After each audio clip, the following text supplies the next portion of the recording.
네, 반갑습니다. 오늘도 만나 시작하도록 하겠습니다. 오늘은 마태복음 21장을 함께 나눌 것인데요.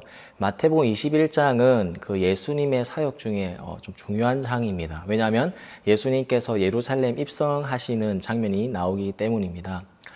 예수님께서 고난을 받으시기 전 정말 그 고난의 시작을 알리는 것이 바로 예수님께서 예루살렘을 입성하는 장면입니다. 그것을 통해서 우리 함께 살펴보고 또 함께 오늘도 은혜 받는 귀한 시간 되었으면 좋겠습니다.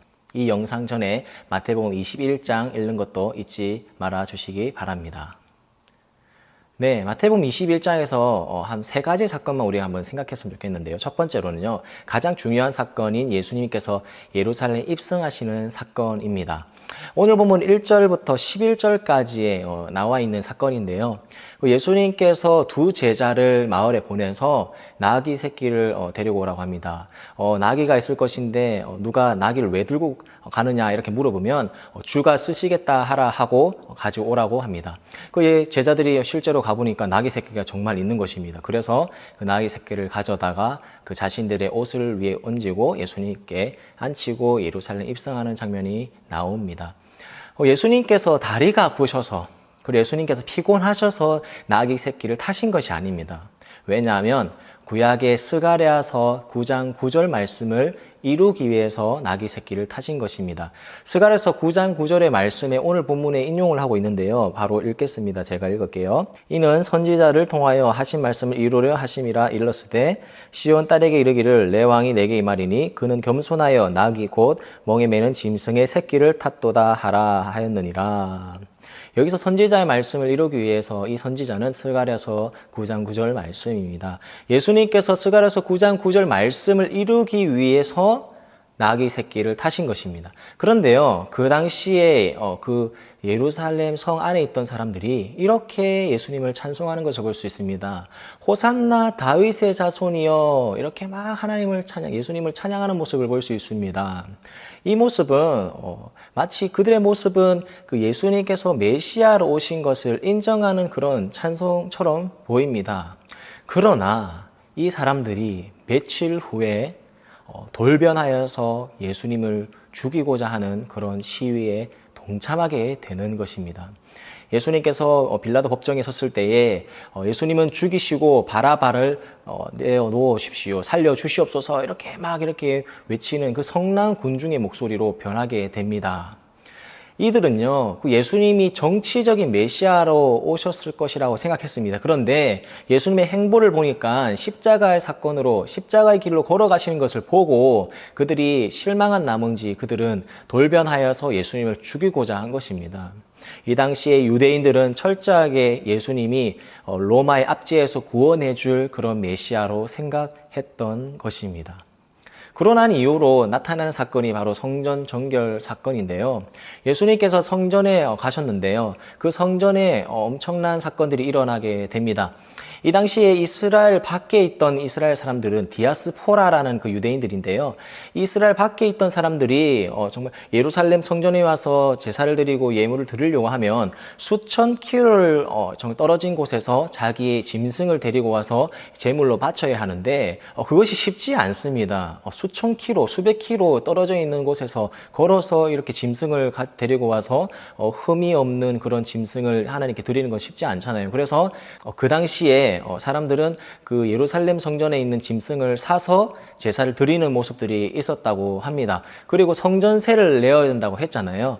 성전세 로마 돈에서 이스라엘 돈으로 바꾸기 위한 그런 환전하는 사람들조차도 있었던 것으로 보입니다. 로마 항지가 그려져 있는 이 돈은 성전세로 내기에는 부적절해 보입니다. 그렇기 때문에 예수님께서 그런 걸 다 아셨지만 그 당시에 예루살렘 성전의 모습을 보았을 때는 그 성전 관계자들이 성전에 일하는 사람들이 성전에서 돈 바꾸는 상인들에게 그런 자릿세를 받고 그리고 로비를 통해서 그런 뒷돈을 받는 모습을 보고 예수님께서는 성전을 엎으시며 그 장사치를 엎으면서 짐승들도 내쫓는 그런 예수님의 모습을 볼 수 있습니다.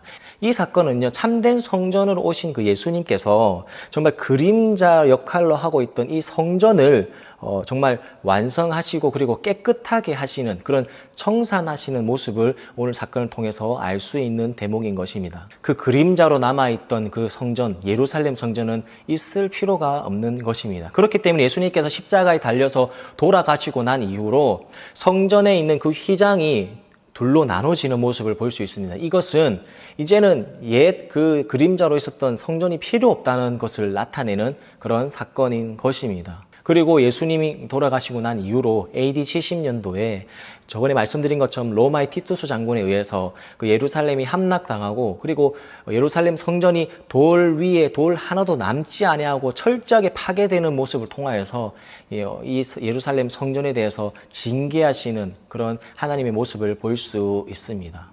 그러고 나서 마지막으로 살펴볼 사건인데요.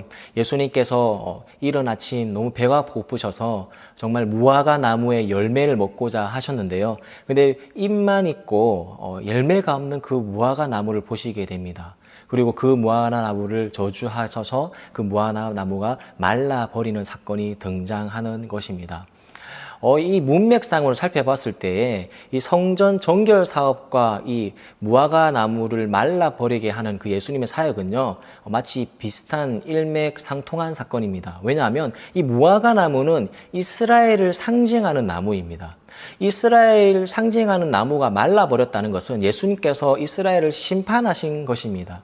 마치 그 사건은 이스라엘 백성들이 사두개인과 바리새인들의 그 거짓 가르침을 쫓아서 정말 회개하지 아니하면 이렇게 무화과 나무처럼 말라버리게 될 것이다 라는 것을 암시하고 있는 사건이 바로 무화과 말라버린 그 사건인 줄 믿습니다.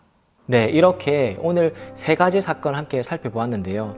특별히 우리가 마태복음 21장 오늘 월요일부터 시작하는 이 21장은 그 예수님의 순환과 고난을 알리는 그런 21장인 것입니다. 우리가 오늘 살펴볼 주제는 바로 거룩한 성전인 우리는 정결하게 살고 있는가, 청결하게 살고 있는가를 우리 살펴보았으면 좋겠습니다.